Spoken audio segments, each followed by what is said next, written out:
Hey there, future OTs. Oh, and current OTs too. Welcome to the OTD study session, where we break down the toughest topics in occupational therapy coursework. We dive in, take apart, and try to make those challenging concepts just a little easier to digest. Now, let's dive in. You know, it's kind of wild to think that, well, the part of your brain that really helps you understand complex stuff, like what someone really means, or even just figure out the best way to a new coffee shop, it's still changing, developing well into your early 20s. Yeah, it is pretty surprising. We're talking about an area that keeps refining its connections long after many other parts have sort of settled down.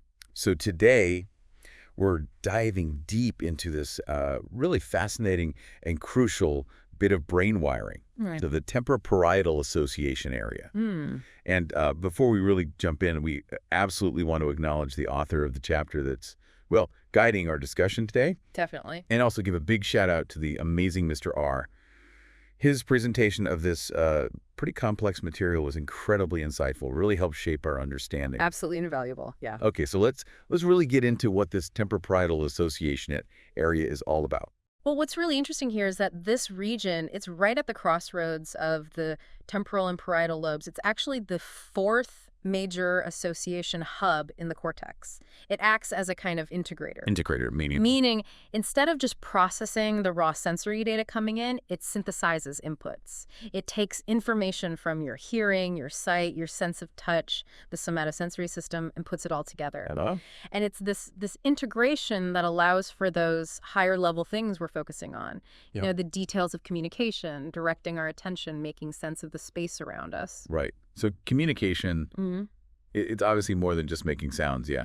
The words themselves, they mean something. Exactly. And our source material really draws a clear line between language and speech.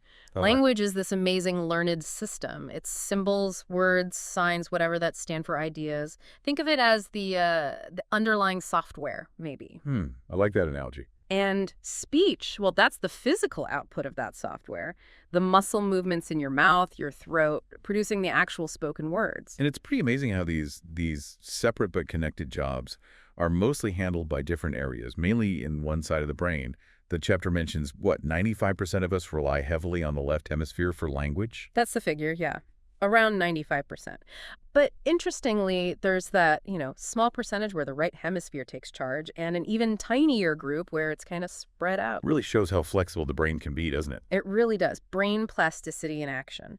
So now, if we zoom in on understanding language specifically, that brings us to Wernicke's area. Right, Wernicke's, which is a key part within this left temporoparietal association area we're talking about, often in the back part of the superior temporal gyrus, I believe. That's generally the spot, yes. So Wernicke's area, this hub at the left temporoparietal junction, is basically ground zero for decoding language. Doesn't matter if it's spoken, written, or sign. It's where we pull out the meaning. Precisely. It's like your brain's dictionary and thesaurus rolled into one, accessing and processing word meanings. Okay. But if this area gets damaged, you can end up with Wernicke's aphasia. And what's really striking about that is the speech often sounds fluent. The rhythm, the intonation, it sounds okay. But the words themselves? They lack coherent meaning. It's often described as word salad. Like the connection between the sound and the meaning is just gone. Yeah. And the chapter mentions something called anosognosia. They often don't realize they aren't making sense. Exactly. Anosognosia, a lack of awareness of the deficit. It's fascinating and obviously makes rehabilitation trickier. As for an example, the chapter gives a classic one. Someone might say something like, you know that place where you do the thing with the stuff? Grammatic? Okay, feels like a sentence, but completely empty of specific meaning. You got it. It highlights that split between the mechanics of speech and the actual meaningful content. That really clarifies it. Okay, so switching gears to actually producing language. That's Broca's area, right? Where's that located? Broca's area is up in the left inferior frontal gyrus, so frontal lobe, and it's positioned closer to the motor cortex, which makes sense given its function. Right, near the parts that control movement. And its main job.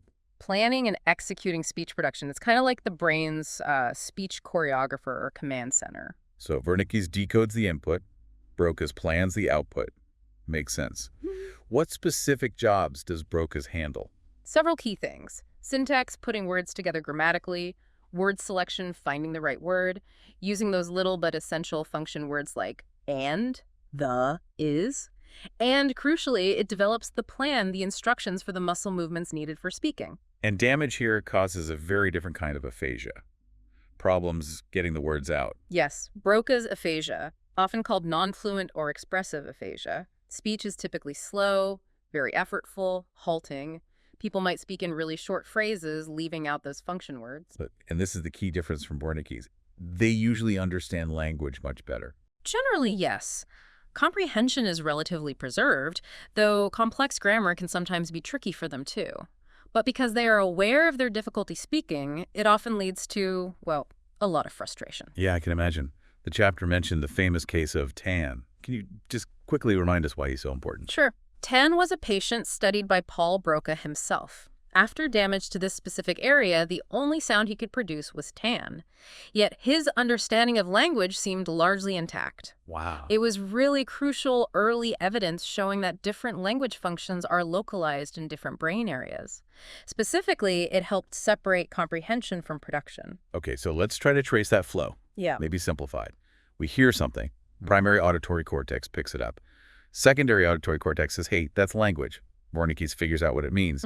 Then if we want to reply, the message goes through some connections, gets formulated in Broca's. Right, planning the response. Which then tells the motor cortex how to move the mouth and throat to actually say it.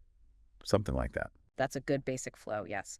And figure 30.3 in the source material shows there are also really important subcortical loops involved, helping process everything and linking these areas. Oh, and there's the arcuate fasciculus that's worth mentioning. What now? Arcuate fasciculus, it's a big bundle of nerve fibers connecting Wernicke's and Broca's areas. Oh, a direct pathway. Exactly. And if that gets damaged, you get conduction aphasia.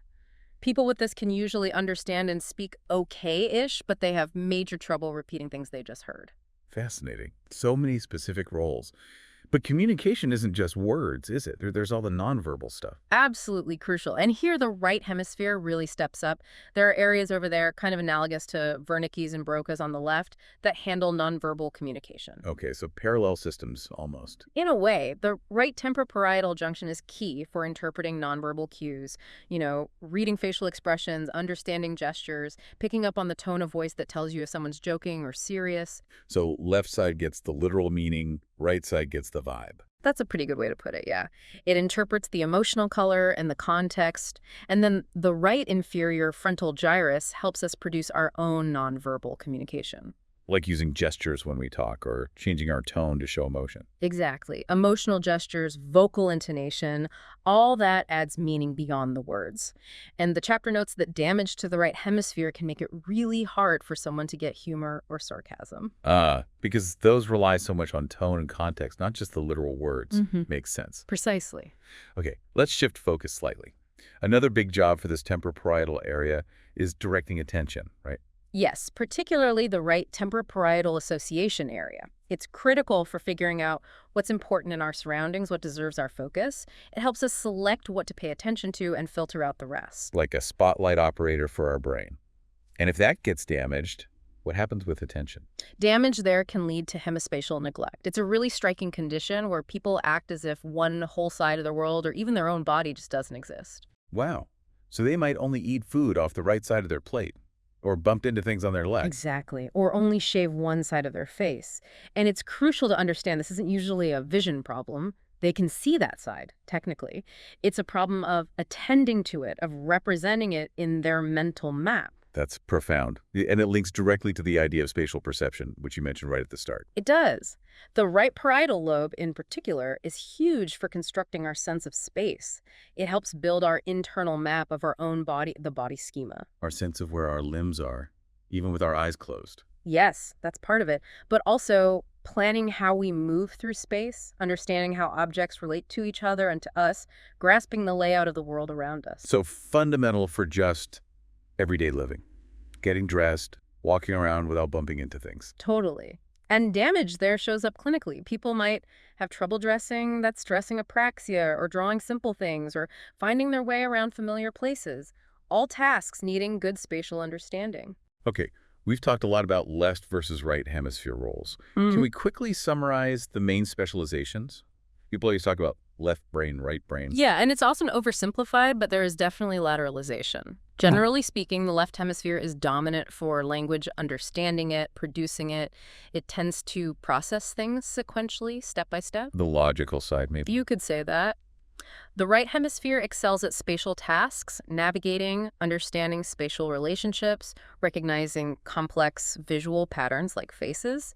It's also key for nonverbal communication and tends to process information more holistically, seeing the big picture. The creative or intuitive side. Again, simplification, but it leans that way. Interestingly, the chapter also mentions a possible difference in impulse control. Oh, how so? It suggests that sometimes increased activity in the left hemisphere might correlate with more impulsivity, while the right hemisphere might be more involved in putting the brakes on, inhibitory control. But, and this is really important, the two sides work together constantly. They're massively interconnected. That whole I'm purely left-brained thing is mostly a myth. Right, it's teamwork. Yeah. Okay, let's circle back to language problems. We mentioned Wernicke's and Broca's aphasia. The general term is just aphasia, right? Yes. Aphasia is the umbrella term for an acquired impairment of language processing and use, usually caused by damage to the language-dominant hemisphere, typically the left. And it's not just speaking and understanding. Reading and writing can be affected too. Definitely. The source mentions alexia. That's an acquired problem with reading and agraphia, an acquired inability to write. These can occur alongside aphasia or sometimes on their own. And these conditions must have a huge impact on someone's life. Oh, absolutely. Communication is so fundamental. It affects relationships, independence, work, everything. That's why specialists like occupational therapists are so vital. They work on strategies to help people communicate functionally and adapt. Let's quickly recap the main aphasia types, maybe using those mnemonics from the chapter. They seemed helpful. Good idea. So Wernicke's aphasia. Remember, Wernicke's is wordy. You get fluent but meaningless speech, poor comprehension, often comes with alexia, agraphia, maybe paraphasias using wrong words or sounds, and that lack of awareness, anosognosia. Got it. Wordy but confused. Then Broca's. Broca's is broken, meaning speech production is broken or effortful. Slow, halting speech, trouble forming sentences, but comprehension is much better. They're usually aware and frustrated. Writing is often impaired too. Broken output. And the other two main ones were? Conduction aphasia. That's damage to the connection, the arcuate fasciculus. The hallmark is difficulty repeating words or phrases, even though understanding and spontaneous speech might be relatively okay, especially in mild cases. Severe cases can be worse. You can't repeat. And the last one? Global aphasia. This is the most severe type, usually from a very large stroke or injury affecting multiple language areas in the left hemisphere. Basically, a profound impairment across the board, speaking, understanding, reading, writing, very limited ability to use language at all. Wow. That really paints a picture of how interconnected and vulnerable these systems are. What about problems specifically with the nonverbal side of things? Right, damage to the right hemisphere analogs. If the right temporoparietal junction is affected, people can really struggle to interpret nonverbal cues. They might miss the emotional tone in someone's voice or not understand facial expressions, which obviously impacts social interaction. They might take things too literally. Exactly. And if the right inferior frontal gyrus is damaged, they might struggle to produce nonverbal cues. Their speech might become monotone, they might not use gestures, and they can seem emotionally flat, what we call a flattened effect. And again, OTs have strategies for this. Yes, they work on both interpreting and expressing nonverbal signals to help improve social communication. Okay, let's dig into neglect again. You said it's not just vision, it's attention and representation. Can you expand on that? Sure. Neglect means someone behaves as if one side of space or their own body on that side simply isn't there. It's not that they can't sense it, it's that their brain isn't processing or attending to information from that side. So it's a cognitive blind spot almost. That's a good way to think about it. And because they're often unaware of it, anosognosia again, sometimes they're at high risk for falls, bumping into things, injuring themselves on the neglected side. And you mentioned different types, personal versus spatial. Right. Personal neglect, or hemi-inattention, is about their own body. They might not wash, dress, or acknowledge sensory input on the affected side. They might even deny that their own arm or leg belongs to them. Wow. That must be incredibly difficult for rehab. It really is. Then there's spatial neglect, which is about the space around them. They might ignore objects on one side, have trouble navigating because they don't process half the environment, struggle with tasks like drawing the chapter mentions only drawing half a clock or reading only the right half of a page. Those examples really bring it home. What's going on in the brain to cause this? It's seen as a disorder of the brain's attention network. This involves parts of the parietal lobe, the frontal lobe, temporal cortex, even structures like the basal ganglia. Damage disrupts this network's ability to allocate attention properly. And it's mostly left neglect from right hemisphere damage. Yes, left neglect is much more common and usually more severe and longer lasting than right neglect following left hemisphere damage. The right parietal lobe seems particularly critical for spatial attention across both sides of space. So the right side pays attention to both left and right space, but the left side mostly just pays attention to the right. That's the prevailing theory, yes. Which explains why right-sided damage has such a bigger impact on attention to the left side. Again, it's cognitive, not purely sensory, though visual problems can happen at the same time.